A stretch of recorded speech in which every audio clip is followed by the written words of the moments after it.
నమస్కారం అండి, this is #you. Kodali Venkateswararao ఎట్టకేలకు బయటకు వచ్చాడు, తన స్వరాన్ని వినిపించాడు.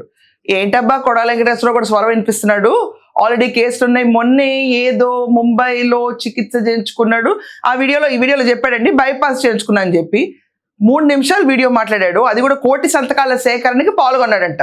అసలు కొడాలి వెంకటేశ్వరరావుకి ఎక్కడ మెడికల్ కాలేజీల గురించి అవగాహన ఉండదు, ప్రైవేటైజేషన్ గురించి అవగాహన ఉండదు, ఎప్పుడు బెదిరించడము, డబ్బులు దోచుకోవటము, పథకాలని మిస్యూజ్ చేయటము, ఇష్టం వచ్చినట్టు మాట్లాడటము, మనకి మినిస్ట్రీ పదవి ఇచ్చింది పిచ్చి బూతులు మాట్లాడినందుకు అప్రిసియేషన్ బిరుదు కింద షాల్వా కప్పటము లాస్ట్ టైము.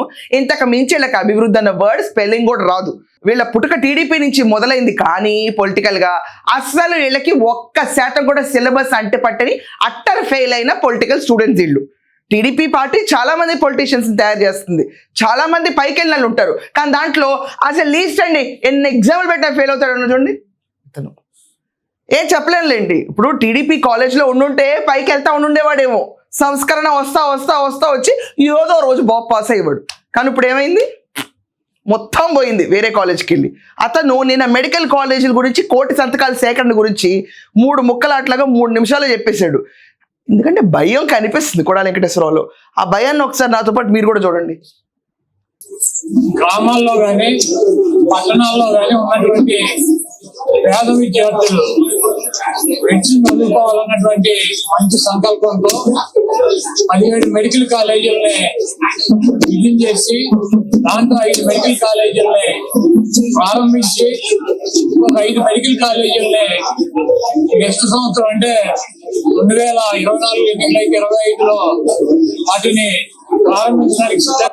ఏంటి 5 ఏళ్ల పాలనలో 5 కాలేజీలు లవ్ చేశాడంట, వచ్చి ఇలా ఎలక్షన్లు గెలిపించుంటే సంవత్సరంలో 5 పెట్టేసేవాడంట.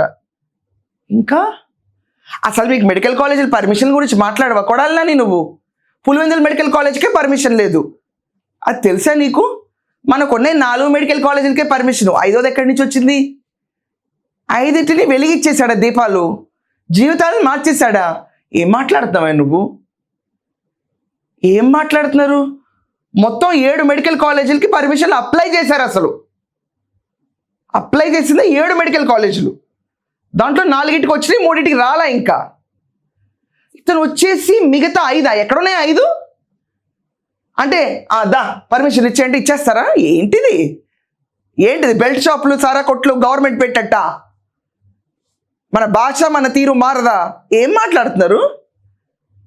ఆయన ఏంటి పేద విద్యార్థుల కోసం జగన్మోహన్ రెడ్డి ఆలోచించేవాడా? ఆలోచించుండుంటే నీకు కొంచెం సిలబస్ చెప్పేవాడు, నువ్వు కాన్స్టిట్యుయెన్సీలో బాగా చేసి కూర్చునేవాడివి. ఇలా ఎందుకు ఉండేవాడివి చెప్పు? పేద విద్యార్థుల గురించి జగన్మోహన్ రెడ్డి ఆలోచించాడా? కానీ సాగుతుంది అలా. పెట్టినటువంటి హాస్పిటల్స్ కానీ కాలేజీలతో పాటు హాస్పిటల్స్ కూడా ఉంటాయి. వీటన్నిటిని ప్రైవేటీకరణ చేయాలన్నటువంటి ఒక దుర్మార్గమైన ఆలోచనతో చంద్రబాబు నాయుడు కూటమి ప్రభుత్వం ప్రయత్నం జరుగుతుంది. ఆ ప్రయత్నాలను అందుకోవడానికి జగన్మోహన్ రెడ్డి గారు అనేక విధాలుగా మరి ప్రజల తరఫున, ప్రజల కోసం, ప్రజలతో కలిసి పోరాటం చేయాలని చెప్పి ఆయన నిర్ణయం తీసుకోవడం. ఆ నిర్ణయం అసలు ఇక్కడ ప్రజలు ఎవరు మిమ్మల్ని అడగలా. నీకు జనాల్లో తిరగటానికి, ఈ ప్రభుత్వాన్ని ఏదో పీకేద్దాం అని చెప్పుకోవడానికి ఒక కాజ్ కావాలి, దానికోసం ప్రైవేటైజేషన్లు ఆపేస్తామని వచ్చారు. అసలు ఫస్ట్ ఆఫ్ ఆల్ సింటాక్స్ ప్రాపర్గా పలకడం కూడా రాదు మీకు. పబ్లిక్ ప్రైవేట్ పార్ట్నర్షిప్ ప్రైవేటైజేషన్ అని ప్రచారం చేస్తున్నారు. మీకంటే దుర్మార్గులు ఇంకొకరు ఉన్నారా చెప్పు నాకు?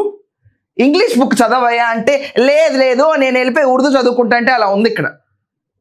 లాంగ్వేజ్ పీరియడ్ అంటే కూర్చొని ఇంగ్లీష్ చదవమని ఇప్పుడు చెప్తే ఉర్దూ చదువుకుంటా అని ఇలాంటి వాళ్ళకి ఏం చెప్పాలి? ఇంకా ఏ భాష అయితే ఏంటి, లాంగ్వేజ్ కానీ టీచర్ చెప్పిన కోర్స్ ఒకటి ఉండదా? అలాగే స్టేట్ గవర్నమెంట్ ఇక్కడ కూర్చుని పబ్లిక్ ప్రైవేట్ పార్ట్నర్షిప్ అని చెప్తుంటే ప్రైవేటైజేషన్ మాట్లాడతారు వీళ్ళు. అర్థం ఉందా ఎక్కడన్నా? కొంచెం అన్న అర్థం ఉందా? ప్రైవేటైజేషన్ అంటే తీసుకెళ్ళిపోయి మొత్తం ప్రైవేటీకరణ చేయటం.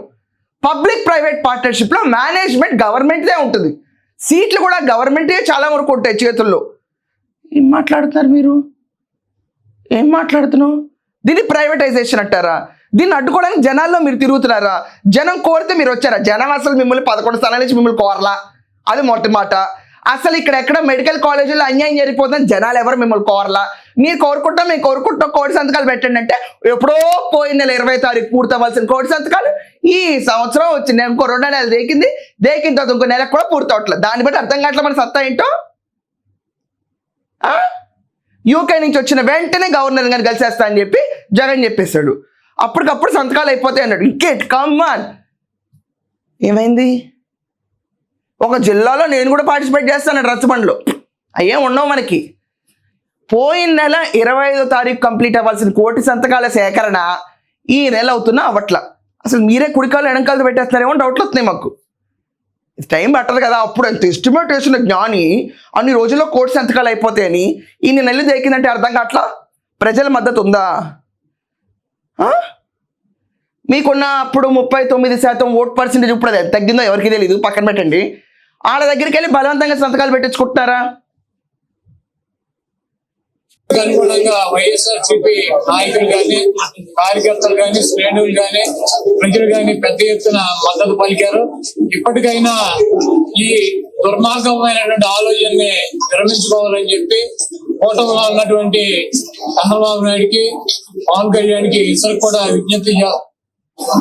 ఎంత మార్పు వచ్చింది నీలో. ఇదివరకు చంద్రబాబు నాయుడు గారి పేరు తెలియంటే కాళ్ళు వెనక్కి వేసుకుని ఇలా గుర్తు చంద్రబాబు నాయుడు అని చెప్పేవాడు, గుర్తుందా? ఇప్పుడు కూటమిలో ఉన్న చంద్రబాబు నాయుడు గారికి పవన్ కళ్యాణ్కి సారీ నువ్వు గారు పెట్టలేదులే సారీ, కానీ చేతులు కట్టుకుని పేరులు తీసి పద్ధతిగా కాలర్ ముందుకేసుకుని ఎంత బాగా మాట్లాడుతున్నావు చూడు. నీలో ఈ మార్పు తెచ్చింది ఎవరు? కూటమి ప్రభుత్వం. దీనికి భయం కలిగించింది ఎవరు? లోకేష్ గారు. పద్ధతిగా ఉండాలి ప్రతి ఒక్కళ్ళు ఇలా అని చెప్పి స్ట్రీమ్ లైన్ చేసింది ఎవరు? అలా ఉంటుంది. జనాలు తిరగబడి ఓట్లు లేకపోతే మనం ఇలా సెటరేట్ అయిపోతాం. ఎనీవేస్ ఇక్కడంట ఇప్పుడు వైసీపీ నాయకులు, అభ్యర్థులు, సానుకూల పరులు వీళ్ళందరి సహకారంతో ఇది కోటి సంతకాల సేకరణ అవుతుందంట. అందరూ మీ వాళ్ళు ఉంటే ప్రజలు ఎక్కడున్నారు? దాంట్లో ప్రజల సహకారంతో ముందుకెళ్తామని చెప్పాలి. అందరూ మా వాళ్ళే మా మా మా మా మా మనుషులతో మేము కోటి సంతకాలు సేకరిస్తున్నాం. ఇది సేకరించటమా లేకపోతే తప్పకుండా పేద ప్రజల కోసం ఏదైతే కాలేజీలని జగన్మోహన్ రెడ్డి గారు ప్రారంభించారో వాటిని పేద ప్రజలకే అందేటట్టు ప్రభుత్వమే ఆ కాలేజీలని నడిపేటట్టు చర్యలు తీసుకోవాలని చెప్పి ప్రభుత్వాన్ని కోరుతున్నాను. అదేవిధంగా జగన్మోహన్ రెడ్డి గారికి కోటి సంతకాలు సేకరించి ఆయనకి పంపిస్తాము, ఆయన గవర్నర్కి అందిస్తారు. ఆయన ఉన్నటువంటి కేంద్ర ప్రభుత్వం కూడా ఈ ప్రభుత్వానికి మద్దతు ఇస్తుంది కాబట్టి వాళ్ళు కూడా జోక్యం చేసుకుని ఈ కార్యక్రమాన్ని ఇక్కడతో పురుషులు పెట్టాలని చెప్పి మేము కోరుకుంటున్నాం. ఇదండి సారాంశం. వీళ్ళందరూ ఎలాగోలా ప్రతి కాన్స్టిట్యువెన్సీలో కష్టపడిపోయి వాళ్ళకి ఒక లెక్క ఉంది, ఆ లెక్కలో కోటి సంతకాల సేకరణ చేసేసి జగన్మోహన్ రెడ్డికి ఇస్తారు. జగన్మోహన్ రెడ్డి తీసుకెళ్ళిపోయి గవర్నర్కి ఇచ్చేసి ప్రైవేటైజేషన్ అని చెప్తున్నారు. పచ్చి బూతు పబ్లిక్ ప్రైవేట్ పార్ట్నర్షిప్ని ఆపేస్తాము, ఎక్కడా కూడా పిల్లలు పైకి రాకూడదు. రాష్ట్రంలో ఎంతసేపు మీరిస్తే మేము తింటామన్న పొజిషన్లో ఒక గవర్నమెంట్ హెడ్ వస్తే వాళ్ళు చెప్పే పార్టీ ప్రిన్సిపల్స్ ప్రకారం మీ భిక్ష మీద మేము బతుకుతాం అన్నట్టు యువతను తయారు చేయాలి. సో అర్జెంటుగా మీరు చదువుకోకూడదు, మీకు తొందరగా కాలేజీలు రాకూడదు, పబ్లిక్ ప్రైవేట్ పార్ట్నర్షిప్ దెబ్బకి మీరు ఎదగకూడదు. దీన్ని మేము అడ్డుకుంటాము, తీసుకెళ్ళిపోయి గవర్నర్కి లేఖిస్తాము. ఇచ్చిన తర్వాత ఆల్రెడీ సెంట్రల్ గవర్నమెంట్లో మీ వాళ్ళే ఉన్నారు కాబట్టి సెంట్రల్ గవర్నమెంట్ కూడా దీన్ని ఆపేటట్టు చేస్తాం. ఇంకా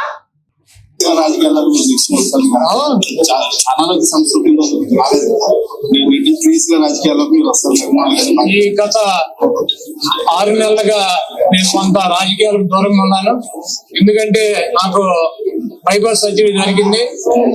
దానికోసం ఒక 6 నెలలు రెస్ట్ తీసుకోవాలని చెప్పి డాక్టర్లు చెప్పడం జరిగింది. దాని ప్రకారం 6 నెలలు కంప్లీట్ అయింది. అయితే ఇంకొక 6 నెలలు ఇటువంటి ప్రోగ్రామ్ లో పాల్గొంటాను తప్పకుండా. ఆ తర్వాత మరి ఎప్పటిలాగా ప్రజా ఉద్యమాల్లో కూడా రోడ్డు మీదకి వచ్చి ప్రజల తరఫున ఫైట్ చేస్తామని చెప్పి ఈ రాష్ట్రంలో జరుగుతున్నటువంటి అనేక అవకతవకలు కావచ్చు, అనేక రకాలైనటువంటి అక్రమాలు, వేధింపులు వీటన్నిటిని కూడా ఎదుర్కొని నిలబడి వైఎస్ఆర్సీపీ జెండాని మళ్ళీ జగన్మోహన్ రెడ్డి గారిని ముఖ్యమంత్రి చేయడానికి మాకు శక్తి వంచలేకుండా కృషి చేస్తారు. వైఎస్ జగన్మోహన్ రెడ్డి గారు ముఖ్యమంత్రి సో ఇదండి 6 నెలల పాటు నేను ఆపరేషన్ చేయించుకున్నాను కాబట్టి ఇంట్లో పడుకున్నాను. ఇంకో 6 నెలలు నాకు టైం పడుతుంది కాబట్టి చిన్న చిన్న ఫంక్షన్స్కి అటెండ్ అవుతాను. సో దట్ మీన్స్ వైసీపీ శ్రేణులారా, జగన్మోహన్ రెడ్డి మీకెక్కడా కూడా కొడాలి నాని అనే అతను గట్టిగా గొంతు వినిపించడు. ఇంకో వచ్చే 6 నెలలు మాకు చాలా కష్టకాలం. మీకెక్కడా కూడా కోఆపరేషన్ రాదు. అటు వల్లనేని వంశీని తీసుకున్నా, ఇటు కొడాలి నాని తీసుకున్నా, నోరు మూతపడిపోయింది. ఇలా టైం దాటేసుకుంటూ వెళ్తాం తప్ప వీళ్ళకి ఇంకొక ఆప్షన్ లేదు, ఎక్కడా లేదు.